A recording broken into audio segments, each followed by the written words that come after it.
Major Johnny Frost, the paratrooper who led it, was just getting into the bath back at the base in Wiltshire when he was suddenly bang on the door. Voice says, "You've got to get in the car and go to London. The Prime Minister wants to see you."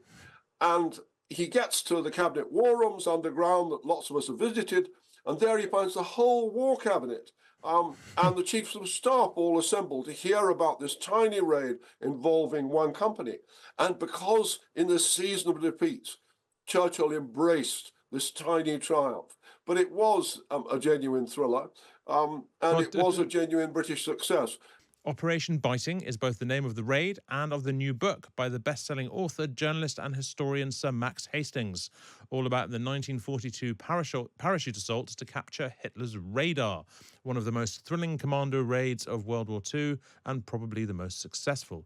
Operation Biting is out now, and Max Hastings joins me now. Hello, Max. Welcome back to the programme. Good morning, Hugo. Lovely to have you on. So look, let's dive right in here. RAF intelligence had identified a raider network on the coast of Nazi-occupied Europe, and a brilliant scientist proposed an assault to capture key components, right? Yeah. Tell us more. R.V. Jones was one of the most attractive at the age of only 29. He'd become one of the key figures in the British war machine. He'd won the confidence of Winston Churchill because he played a key part in identifying the navigational beams in 1940 by which the Luftwaffe were navigating to Britain. And R.V. Jones, whom a lot of the British intelligence establishment got pretty fed up with because they thought he was too big for his boots. But actually, he was one of the most brilliant scientists of the war, and he was a real war winner. R.V. Jones identifies this so-called Würzburg radar on a cliff at Bruneval, 90 miles from Portsmouth, and he says to his assistant, tracing on the aerial photograph thing, he said, "We could get in there." And he tells Lord Cherwell, Churchill's scientific assistant. Cherwell immediately goes to Churchill. Churchill gives it approval. Chiefs of Staff gives it approval. And then we get into all the stuff. The reason I really wrote the book, it's not just the story of a real boys' own raid. It's because so many extraordinary personalities got involved. First of all, that prince of charlatans, Lord Louis Mountbatten, whom Churchill had just made head of combined operations. He was the man entrusted with running the raid. Then there was General Boyd Browning, the head of Britain's newly formed airborne forces.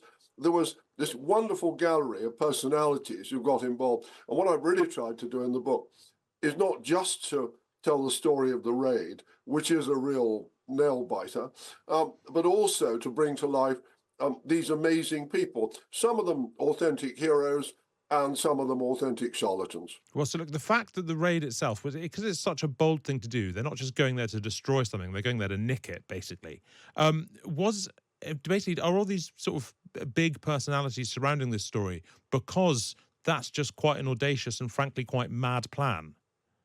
People don't really understand that between Dunkirk in June 1940 and D-Day in June 1944, most of the British Army was training in England. It wasn't doing much. And in 1942, Churchill's popularity was at a very low ebb. He only seemed able to deliver defeats in the Middle East and the Far East and so on. He desperately needed to show that there was still some action going on. So the idea of raiding the continent was something that was enormously important.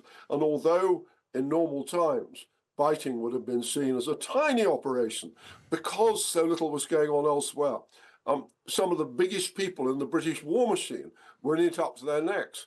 And after this extraordinary business had happened, and the raid had just by a whisker succeeded, that Major Johnny Frost, the paratrooper who led it, was just getting into the bath back at the base in Wiltshire when he was suddenly bang on the door. Voice says, "You've got to get in the car and go to London. The Prime Minister wants to see you." And he gets to the Cabinet War Rooms underground that lots of us have visited, and there he finds the whole War Cabinet and the Chiefs of Staff all assembled to hear about this tiny raid involving one company. And because in this season of defeats, Churchill embraced this tiny triumph. But it was a genuine thriller, and it was a genuine British success. And it's not often understood. most special forces operations end in bloodbaths. That Saint-Nazaire, a couple of months later, that was a bloodbath. Dieppe, a couple of months after that, an even bigger bloodbath. A lot of the operations in the desert, the SAS operations, yes, they were all very glamorous, but an awful lot of people got killed. Mm. The great thing about Operation Viking, and what I love about it as a story, it's a genuine success story in which we ended up with not many dead.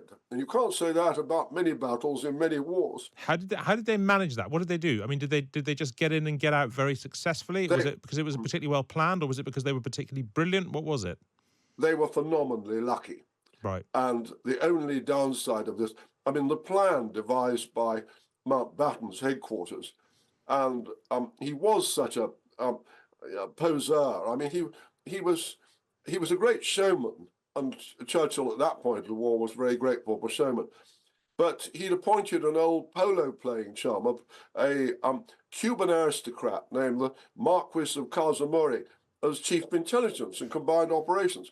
And so this little group around Mountbatten planned the raid, and they planned it on the assumption that everything would go brilliantly, that they could drop 120 paratroops on top of the cliff and they'd all land in the right place, that they could take an hour to get ready to storm the radar station and the Germans would still not have woken up, that they could take the radar station to pieces, while the Germans were shooting at them, and they could then escape down to the beach and get into landing craft and sail back across the channel, all without the Germans doing much. And the incredible thing, it was sort of the only time in the war that the Germans behaved like sort of caricature Germans in the old 1950s British war movies. They were incredibly dozy, incredibly slow to react, and the British sort of got most things right. And they did manage to take the radar station to pieces. They did manage to get all the bits down to the beach. It even turned out not to matter that the landing craft were half an hour late turning up at the beach to collect them. Mm. And half an hour when 120 men sat on the beach with one of the blokes saying to another, he said, "We're all going to be captured, we're all going to be captured." And somehow all those Germans up on the cliff top above still sort of held back, and the shooting continued, but they were able to get in the landing craft and get away. Now, the only thing that was wrong with Biting, which is a lovely story, and a lot of the personalities I fell in love with, and hopefully so will readers. But it gave the British a wildly exaggerated idea of what they could get away with the Germans. And when they tried it again in future raids, when the Germans were waiting for them, then they got some very, very brutal and bloody shocks. Right, yeah, because they'd established that pattern. Look, before I leave you, and it sounds fascinating, and I hope if it hasn't been optioned yet, I hope it will be soon because it sounds like a Hollywood film in waiting. Before I let you go, it's the 80th anniversary of D-Day this week. What will you be reflecting on in particular with the sort of the reservoir of your vast experience and knowledge about World War II to draw upon? It's nice of you to say so. I'm thinking of all the veterans I met, British, German, Canadian, French, that some of whom I'm writing about in the Times next week. And it was one of the things, now they're all dead, that I do realize what a privilege it was 40 years ago when I was writing my first book about Normandy to meet those remarkable people. And it's one of those things. I don't believe in all this stuff about the greatest generation. I don't believe there was anything special about those people that made them do things that other generations wouldn't. But I do think that they responded marvelously to finding great things thrust upon them.